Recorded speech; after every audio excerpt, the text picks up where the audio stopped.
Now let's look at Buddhism. This is Shakyamuni Buddhism, Tibetan Buddhism. Look at, here's the Buddha. Look at the top. This is called the peacock demon. And I actually asked a Buddhist what this deity was, and they named it the peacock demon. They know that it's a demon. Look, next is the Naga, or the snake beings. Look at the characteristics of this peacock demon. Red, female breasts, so androgynous, and I even confirmed this with a Buddhist monk. That is an androgynous being. Bird's head, bird's feet. Look at the similarities between the characteristics of the Baphomet. Instead, here we have goat's head, angelic being with wings, and we have female breasts and male phallus. We don't have the male part here, though, but legs of a goat. So same characteristics, both east and west. Here's a depiction of Michael the archangel slaying Satan, and then you have now a bird characteristics again. So looks like bird characteristics, but in this case looks like bat wings, but could be bird wings. But same characteristics. Look at even the breast as well. So strange things going on east and west. They are interrelated. So this particular being here, this is called the Garuda. You see the Garuda here with female breasts as well, and Garuda Indonesia Airlines. The peacock demon, I couldn't understand this when I was first described to me, but here is the peacock, and here is that Garuda up above, and that Garuda is holding up, usually holding up a Buddha, and sometimes or a god, that kind of a thing. And so there is this assistance of demons to attain enlightenment, and that is described in Buddhism. And so the Yezid, I can't remember, but there's a tribe. If you look up peacock angel or peacock demon, you get some Yezid tribe, and then you have you can see this image. This image looks very similar to the NBC peacock as well logo. So you look at now Hinduism.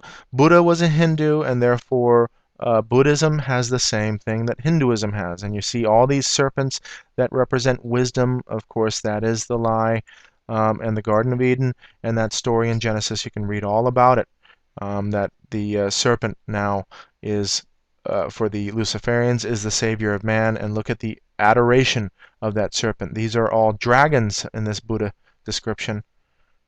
Very elaborate idols, sculptures going on. Here's the Naga themselves, and you can see now the snakes behind. This is very reminiscent of perhaps Medusa as well. Look at the fiery serpents, brazen serpents, and the description of these. Interesting. There are biblical descriptions of these as well. Look at the that god, this one we saw in the first plate, in the whole part 1, and riding the dragon. And who is the dragon? The Satan and the devil. So Buddha hanging out with the dragon, and the reverence of this, and the idolization of this. Dragons. Now here we have the phoenix and the dragon paired. And this is a pretty key image. The phoenix representing the female aspect, and earth. The dragon representing the heavenly aspect, or male. And so we have this pearl. There is a description of a pearl in the Bible likened to heaven, the kingdom of heaven. So we have an occult description of this with the phoenix and the dragon, and you're going to see some strange things with regard to the pairing of these. I did want to come back to Joseph Campbell and tell you that I remember that Pawns and Kings is about a wizard. It's a fiction story about a wizard who becomes a master of his craft. So there's peculiar things going on with witchcraft and these myths. In addition to that, Joseph Campbell is actually, his mentor was Carl Jung, and Carl Jung is known to be a mystic. And the lineage also of Carl Jung is Freud and Nietzsche. And so you have the psychology, no God, all of this. There is a purpose behind all of this.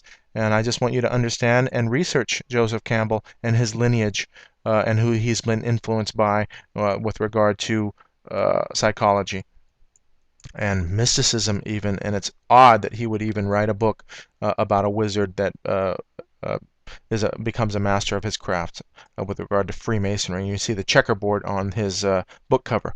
So moving along with the Ouroboros, cockatrice, snake and serpent biting the tail, and you have all of this occult imagery. This is alchemy and various astrology signs. Here's the cockatrice, half snake, half bird.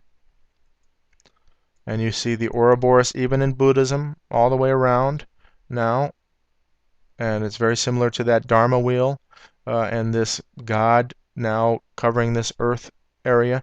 Here's the serpent intertwining the tree of life in Kabbalah. This is the 10 Sephiroth of the Kabbalah, and you can see the serpent around that. Look at the Buddhist symbol, yin and yang, on tarot card. And so that does not originate in Buddhism. It is an ancient symbol representing this duality, darkness being in light and light being in darkness.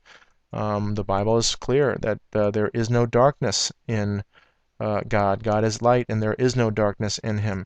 Here's the papacy, or the priestess, and then you see the checkerboard pattern. Look at the yin and yang on the book itself. Even the crescent moon up there. This is the Priory de Sion family crest.